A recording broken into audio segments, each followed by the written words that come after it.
సరళి ఇది అని స్పష్టీకరించిన మొట్టమొదట నేను.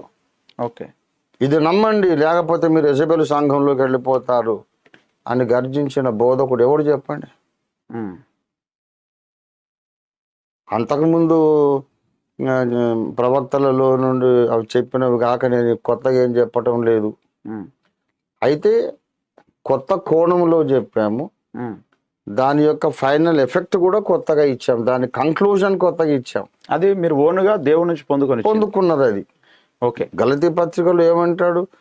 మనుషుని యోచన ప్రకారమైంది కాదు, మనుషుని నుండి పొందలేదు అంటాడు. మళ్ళీ యెషయా, యిర్మీయా అవన్నీ ఎందుకు రాస్తున్నావు నువ్వు? ఆ యెషయా, యిర్మీయా ఎంతో మంది కొటేషన్ ఇచ్చారు, కానీ పౌలు ఇచ్చిన కంక్లూజన్ ఇవ్వలేదు. ఓకే, ఆ కంక్లూజన్ డైరెక్ట్ గా పైనుంచి వర్టికల్ రెవల్యూషన్. ఓకే, అది నేరుగా ప్రవక్తకు వచ్చేది. అదే పౌలుకు కలిగింది, అదే మీకు కూడా నాకు కలిగింది.